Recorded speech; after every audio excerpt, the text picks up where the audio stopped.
Ladies and gentlemen, welcome to the Miami Beat, your source for all things entertainment, where we bring you the pulse of Miami's vibrant music and cultural scene.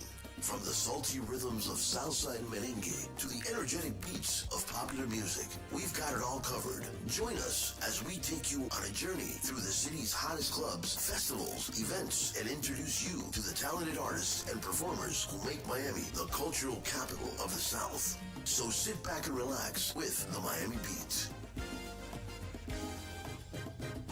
Yeah. Empezamos how I started, I guess. Yeah. Good afternoon, ladies and gentlemen, and welcome to Miami Beat. Thank you very much for joining us. Today we have an exciting show. I have the pleasure of having Louis Martinee, a composer, writer, producer, one of the most prolific composers and writers of our time. Welcome, Louis. Thank you very much for joining us today. Hey, glad to be here. Miami Beat. Glad to be here. It's really a pleasure to be here. First thing I want to start by asking you, Louis, how did you start composing, writing, creating music? How did you learn all of these tricks that you know when you go into a studio and you start mixing music? When did you start doing that? Well, I actually started in playing with live bands. I was playing percussion first and then with another band drums. But what happened is that nobody knew what direction to go, so I just kind of said, well, let's do this, let's do that, and I kind of took charge and kind of became the producer of the band for live. You know, we weren't recording yet because, you know, I didn't know how to get to a studio yet. We were too young. We're actually doing practices in my garage at the time, my parents' garage. So that's how I started. And then later on, when that was in California, by the way, I played percussion and drums over there with a couple of bands. And then I moved here, and then I started DJing, because DJing was in very infancy. You know, it was before there was any house parties or anything with DJs. At the time there was only bands and that's it. So I started doing house parties back in '74, which is pretty early. I don't know any other DJ that started doing house parties at '74. Oh, were you 10 years old at the time? Yeah, I was 6, yeah. So, and then I continued to DJ, and then I found another band. I started playing drums again, and then a friend of mine, Frank, he had a studio, a real small studio, and I started to record there. And he thought I was going to play disco. Well, that was popular at the time, but what I liked was rock. So, you know, he was kind of like stunned that I'm coming to record rock when I DJ disco. But in band, I like to play rock, and music, I like to DJ disco and freestyle and things like that. I want to put a picture of you up on the screen right now. What you looked like back in the day when you were. Look at that. That was the one I was skinny. Look at that hair. Wow. Hey man, a mullet. It's back in style. Yeah, it's back in style now. Everybody's. Oh, and look at this one. This is playing drums. Playing drums. Amazing. This was in California as well. Yeah. This was when you were in California. Yeah. Fantastic. It's amazing. And then you had a mustache at the time, which you don't have now. So yeah, this was the early days of your career. Yeah. Okay. This is before I actually started recording. This is when I was just playing in bands and doing little home shows and things like that. You know, we played for free if anybody would have us. Right. Yeah. So let's go back to talking about your career when you actually started recording. Where did you learn the techniques of being in a studio and knowing what buttons to press, how to tune things? Did you go to school for that? Is there a particular school of engineering that you have to go to? Yeah, there's schools of engineering, but I just learned on the job. You know, kind of like just by watching and at first I would hire engineers, but then I started doing my own engineering because it was just easier. Sometimes. The engineer wasn't available, and I wanted to record, so I just started doing it on my own. And one of the first studios that I went to, Ray Martinez, a good friend of mine, he took me because he liked what I would do at the clubs. What I would do at the clubs, actually, I have a 4-track, and I would record percussion and things over songs that are known, and put it on at the clubs that I worked at. And Ray, listened to one of them one time. He said, "Hey, come over and do a mix with me." So we did Celebi, I'm Free. That was one of the first ones that I did, and then a couple of other ones with him. And then that's how I got my feet into the big recording studios. That's how that's where your recording studio career basically started. Started, yes. And then from there it just skyrocketed. Yeah, because you have a tremendous trajectory as far as what you have done. You know, where you created this wonderful song, this wonderful group called Expose, and then you did recordings for Pet Shop Boys and many others. But was that all in California, or was that here in No, South that was here. That was here. All in the South Florida. recording studio was here. Okay, so let's go back for a minute. You talked about California. Were you born in California? No, I was born in Cuba, and then born in Cuba. Yeah, and went to California in '69. Okay. And then I came here in '74. How old were you to when Miami. you came from Cuba? 11. 11. Yeah. Okay. So you can add it up now. Yeah. No, so you were in California, and then you moved to South Florida. Yes. And South Florida is basically where your musical career basically took off. Took off, yeah. This is where you actually really started, producing, writing, and helping these groups. You put together this group. I mean, I don't want to say you put together, but you created this song, this group. Yeah, and I put together the group. I came up with the name, found the girls in different places, and put them together and gave them a name. Yeah. Yeah, we're talking about Expose. Yeah. But at one point I had a conversation with you. You told me that the original name was not Expose. No, Exposed. Exposed. Yeah, and that's because I used to work at the time. My daytime job was commercial art. So we had a dark room where everything got exposed, and everybody's always worried about keeping the door closed so things don't get exposed. So I go, I'll call my group Exposed. I'll be darned. Yeah. And then the label said, that sounds too risque, so we changed it to Expose. Expose. Yeah.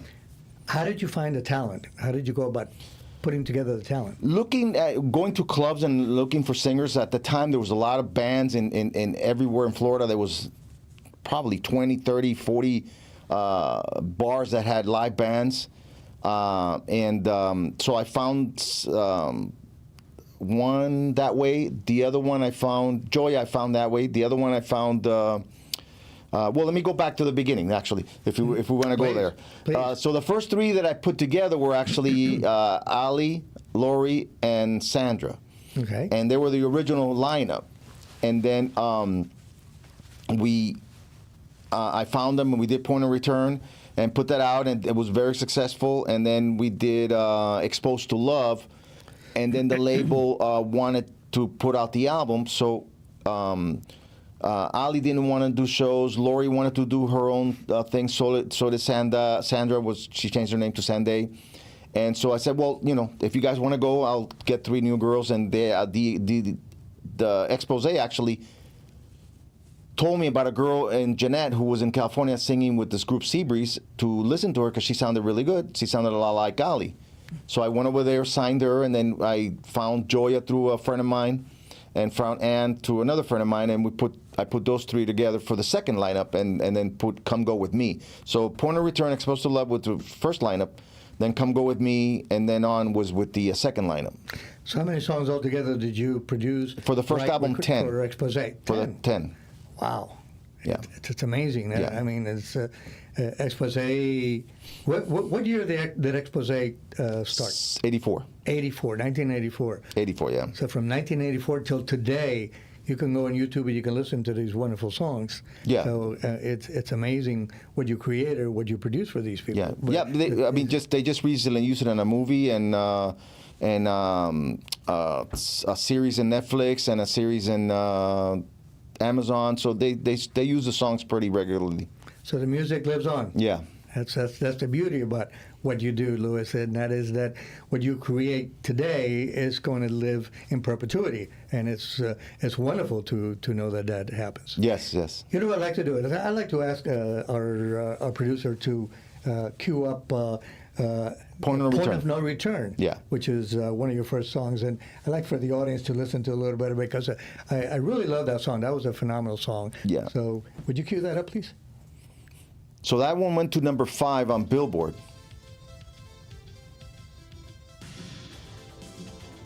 So we filmed this in California.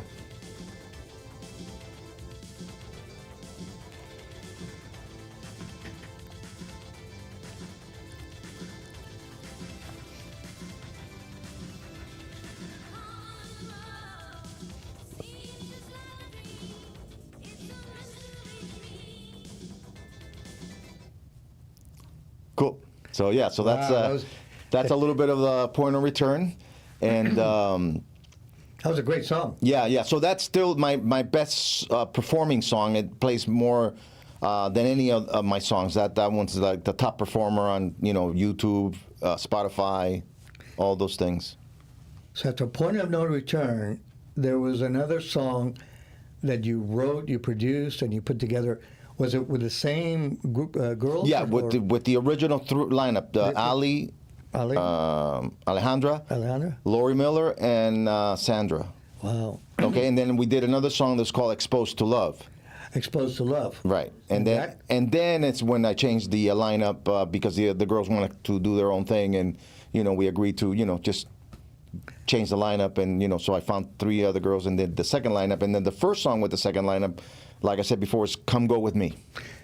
Exposed to Love was more of a freestyle or disco? Yeah, it was dance. It's dance. I mean, Point of Return is dance. Come Go With Me is dance. They're pretty much all dance. Yeah, just to get the people out on the dance floor and have a good time. Yeah. Yeah, you did a phenomenal job with that.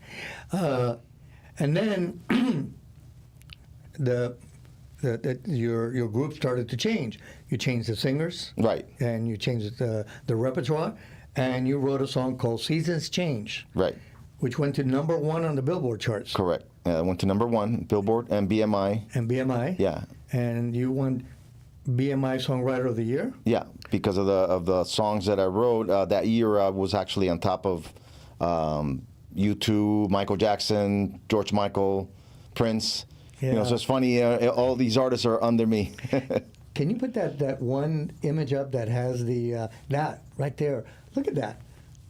I am flabbergasted by that. You're in the upper right-hand corner of that image. Yeah, the normal picture. All the other ones are professionally taken, and then mine is just a picture that my friend took while I was in the studio. Yeah, you were in the upper right-hand corner.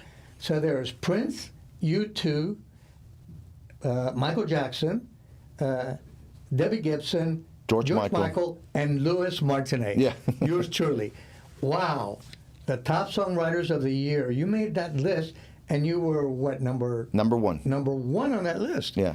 That's phenomenal, Louis. Yeah. Yeah, and there's only, and I think they've only been doing this since the 50s, so that would add up to 10, 20, 30, 40, 50, 60, 70 people that have been awarded Songwriter of the Year worldwide. So it's pretty small community of people. And I think we have a picture of you receiving the actual award, right? Yeah, it's a cup. It's a cup that they brought me. That's the cup. That is it. Yeah, I was surprised because all of a sudden he showed up at my door and says, "Oh, you're the Songwriter of the Year." Oh, really? Was that at your house or where was that? No, that was at my studio. That was at your studio? Yeah. Your studio here in Miami? Yeah. Amazing. And he just brought that for you? And he came from New York, and his name is Michael, and I go, "What is Songwriter of the Year?" Well, he explained it to me because I didn't know. Well, you certainly deserved it because that's amazing music that you put together. So why don't we listen to a little bit of Seasons Change now, because that was the one that hit #1 on the Billboard chart. On the Billboard charts, Yeah. So let's listen to a few seconds of that, please. Oh, this is the ending.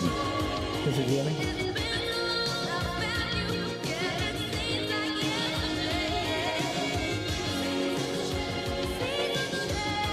So a little piece of trivia. That's me there. I'm the cab driver.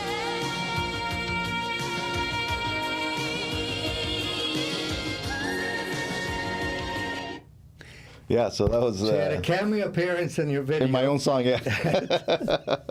As a cab driver. Well... Hey, I'm a cabbie. What can I say? Why not? But you're a cabbie, but you're a phenomenal writer, songwriter, producer. That's the only way I could get on the screen. No, I'm sure there was a lot of other ways that you could get on there. Because, your name will live forever in these songs. I mean, everybody... I know... I go to clubs every once in a while, or I go to restaurants, and all of a sudden I hear this... Seasons Change. Wow, Louis Martinee wrote that song. Yeah, it's amazing how it just lives forever. Yeah, yeah. It's a great accomplishment, Louis. So thank you. From Seasons Change, expose segue into another style of music, or you kept producing for them and that? Yeah, no, I mean I kept producing for Expose, but other groups like Voice and Fashion, Sequel. Pet Shop Boys, the Cover Girls, Vanessa Williams, Jermaine Jackson. Vanessa Williams. Yeah, I worked with Vanessa Williams. You produced for Vanessa Williams? Yeah. Oh my God, that's amazing. Yeah, and also for the Pet Shop Boys, and also for Jermaine Jackson and Jermaine Stewart. The list just goes on. Yeah. Gladys Knight, Gladys Knight? Yeah. Wow. Gee, Louis, I knew that you were really a phenomenal producer, writer, composer, and all that, but I had no idea that you had touched all these lives in the music industry. Yeah. I actually did the producing for Enrique Iglesias' demos before he got the deal. I did the recordings and produced his songs to get him the deal that he got with Interscope. Really? Yeah. Wow. So he came to my studio, and first thing he says, "Don't say anything, don't tell anybody, because my dad can't know that I'm recording. He doesn't want me to record music." Why didn't he want him to record? I don't know. I think he wanted him to be, in the business, not actually, in some, be a doctor or something, not be a musician like he was. He wanted his son to be something else, something. He wanted to be Julio, and he wanted Enrique to be a doctor. Yeah, doctor, a lawyer, yeah, something, because, the entertainer life is pretty hard. It's pretty hard. Everybody thinks it's all, great and roses and stuff, but it's not. It's very hard. What is it like? Talk about that. What I would do is I would take my groups whenever they're going to go on tour. I take them for the first week, and so I can experience exactly what it was. And you get up in the morning, you go on the bus, and you go in, you set up for the sound, you do the sound check, then you go back to the bus, change, then go do the show, and at around midnight or something you finish, and then you actually get to the bus, and then you start driving to the next town. So at night you drive to the next town, and then in the morning you set up and do it all again. It's every day, same thing. And how long did you do that? For how many years did you do that? Well, no, I would only do the first week, just make sure everything was good, and sometimes, I would change a song if something wasn't working, things like that. But, then the group would do it for months. Right. Yeah. But for how many years did you do, let's say, a couple of months for one song, and then just... 10, 15. 15 years that you were involved in that? Yeah, with I had, like I said, I had other groups that I worked with. All the groups that you were producing and writing for. Yeah. Out of all of these groups, out of all these artists that you just mentioned, talk about the one that was the most fun to be in the studio with. Okay, so this is funny. I was hoping you asked something like that. Okay, so I'm recording Jermaine Jackson. Okay. And actually, it's a song that I submitted for Jermaine Stewart, because I met Jermaine Stewart and I liked him a lot. And I submitted a song for him, and Clive Davis liked it a lot, so he said, "No, let's do it for Jermaine Jackson." And so I did it with Jermaine Jackson, but I'm in the studio in California called Lion's Share Studio, which belongs to the country singer... that's with Dolly Parton all the time. You know what I'm talking about. Yeah, I know who you're talking about. Okay, well, it'll come up. His name will come up. We'll think of it. Yeah, and his studio, and then I'm in Studio B recording Jermaine Jackson. So I go get some water and coffee and stuff, to take a little break. And in Studio A is Michael Jackson with Quincy Jones, and they're taking a break. So I'm here like starstruck with Michael Jackson getting some water and Quincy Jones sitting down in the lounge area, and I'm like, that's it. I can die now. I've done everything I want to do. So did you meet Michael Jackson? I didn't have the courage to say, hey, I'm this and this. I just kind of like looked at him and smiled. He smiled, and that was it. I didn't. I Quincy couldn't. Jones and Michael Jackson in the same studio at the same time. Wow. Same time. Must have been amazing experience. Yeah, that was great. Like I said, that's the highlight of my whole career. Your musical career. Yeah. Wow, that's terrific. So then you after Expose was very successful and was out there. Seasons Change hit the #1 on the Billboard, but then you started recording for Pet Shop Boys, and you did this wonderful song called Domino Dancing. Domino Dancing. How did you? What is the Domino Dancing? Where did that name come from? So the writers of the song, what I did is I produced it, which means I did all the music. All the music that you hear is mine, and the lyrics are written by the Pet Shop Boys. Wait, I got to ask you a question. Yeah. This is really interesting. When you say all the music is mine, you write the words, you write the lyrics, you write the music, you compose everything. Everything is just the artists come into the studio and they sing and To whatever you to produce? whatever I tell them, yeah. And I try to sing it in a bad way, because that's why I'm not in any song, because I don't sing very well, pretty poorly actually. But yeah, but then like I wrote Seasons Change, the words, music, everything, Point of Return, Come Go With Me, a bunch of other songs. But the Pet Shop Boys song, they wrote the lyrics and I did the music, so it's kind of like a collaboration. They liked the Miami thing that was happening in the 80s, so they came to me to work with them on that song, and we recorded in the studio, and it was a lot of fun, because those guys are really great. They're very friendly, very down to earth. I was surprised what a bunch of nice guys they are. That's fantastic. What goes into Louis Martinee's mind when he sits down and says, I'm going to write a song today? What prompts you to write all that music and write the lyrics, write the actual chords, everything? Right? How does your mind get started to be able to do something like that? A lot of times I just think of what song would I want to do today, like I've been doing a lot of new disco. It's a new, not pretty new, it's been around for 10 years, but it's called new disco or disco house. And so I'm doing an album now, working on an album like that, which we can't play, but maybe in the future we'll play it. Oh no, we'll bring you back and definitely have you play that for us. But talk about that right now. What are you doing? You're in the studio right now. You're producing. Yeah. Talk about the song. What are you doing right now? So I'm doing a new album. I'm trying to get KC to do a song. I have Charlotte McKinnon from Company B doing 2 songs. I ran into you the other night. You told me you just recorded with KC from Sunshine. Yeah. We're going to record. We're going to record. Yes. Okay. That's going to be a lot of fun. Yeah, so we're going to record, and if it sounds great, then which I know it will, because KC's great talent. Oh, KC's amazing. He's the Miami Lakes president. Yeah, so yes. Who else is in that? Yeah, so I got France Jolie in one song. France Jolie, Charlotte McKinnon in 2 songs. She's in the group Company B. She sang Fascinated. Mm-hmm. Remember that? Yeah. And then a few artists that are not known. And so I'm putting a whole album together. It's going to be called, I don't know if it's going to call Martinee or DJ Martinee, but it's going to be me with guest singers on it, because I can't sing. Well, that's fine. What you do is absolutely exceptional. So let the artist sing, and then you can just produce and continue to write music. Excellent music. Yeah. That's phenomenal. So talk about Pet Shop Boys. You talked about Domino dancing.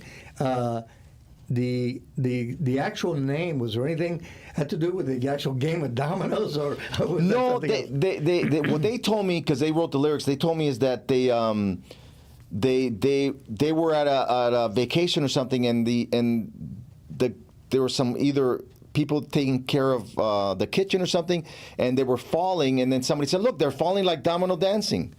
So that's how they came out with the song, and it turned out to be a great song.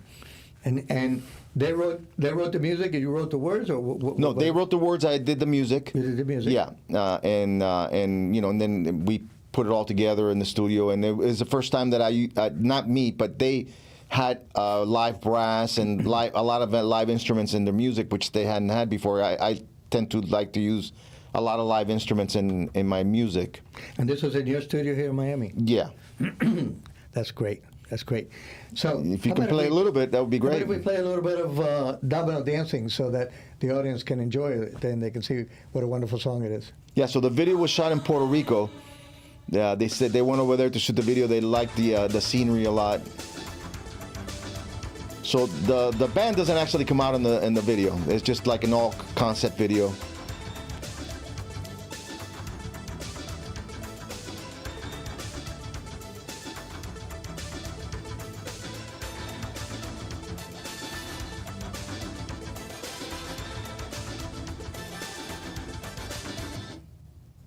That's 30 seconds? No, that's quick. Yeah, that was really quick. That's okay. We'll cue something up later on. So where are we time-wise? 5 minutes. Okay. So, Louis, I know you do a lot of DJing around Miami. Talk about some of the venues that you are currently DJing at, and are you predominantly DJing disco freestyle, or are you DJ all types of music. All kinds of music, yeah. I mean, from reggaeton, salsa, disco, freestyle, house. But what is your favorite genre that you like to play when you're in a club? Well, it's you know what? It's just going to be dance, which means incorporates everything. Whether salsa, disco, freestyle, house. As long as it's dance, I enjoy. Yeah. Now, if you ask me what do I like to listen to, I like to listen to rock. So it's a weird. And I've recorded a lot of rock bands that I've almost gotten signed to deals, but it's never happened before. One of my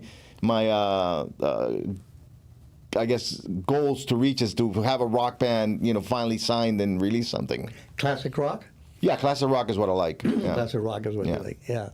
So perhaps one day we'll see you on a stage and you'll be performing some classic rock music. Well, I don't know about performing. Maybe introducing them. Well, you can still play the. No, but I play well enough just to write songs, not to really perform. I've never really, to be a performer to that caliber, you need to practice a lot, and I'd rather write songs. Yeah. That's your preference, is that you rather write them and produce them, be in the studio. And I saw a picture of you. You were in the studio, and you were. I saw these. There was this board of all these different knobs, buttons, and everything behind you. How do you know which button to touch, which one to turn up, or which one to turn out? How do you learn that? Yeah, it's like driving a car. You know where the radio is. You know where the reverse is. So once you learn, then you'll know what everything does, and and every button is to enhance or take away something. So that's how you get the blend and people that are not in the music business. What you do is you take each instrument and you put it at a level where it sounds good, so that the whole song as a whole sounds good. Right. Make sure the vocals, you can hear them and identify the lyrics, and you work on that, and it's a lot of hours. To record a song, it could take anywhere from 50 to 100 hours. Amazing. Yeah, each song. So each song. Yeah. 50 to 100 hours just to record one song. Yeah. Wow. Yeah. That is really amazing. Yeah. It takes a long time, and if you're doing live musicians, it may even take longer, because then you do different takes to make sure you get that great take. Perfect. Yeah. That's great. That's great.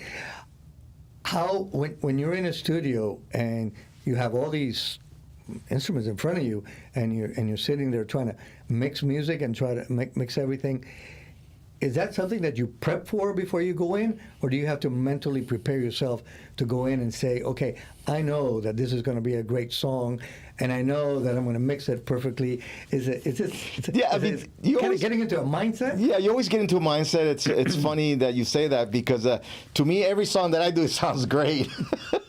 So everybody always asks me to pick one. I said I can't. They're all my kids. So they're all my favorites. So yeah, and what you do is you do the mix, and then you listen to it outside of the studio, maybe in your car, or maybe headphones, and then you do more fine adjustments. Go back to the studio.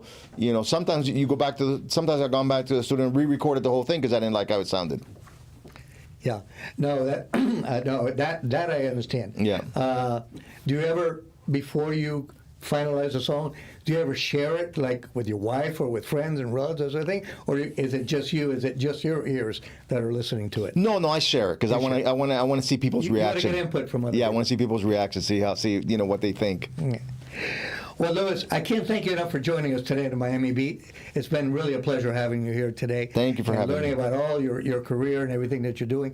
And also, I want to thank you for, I would like to make sure that you come back and share all this wonderful music that you're currently recording, because I think that's going to be we're going to have some excellent music to listen to in the future. From your mouth to God's ears. Absolutely. Thank you for having me. Once again, thank you very much for joining us today in Miami Beat.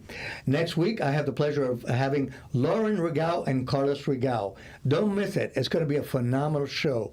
Lauren and Carlos Regal, former producer, cameraman for NBC. Join us, Miami Beat, 1 p.m. Friday afternoon.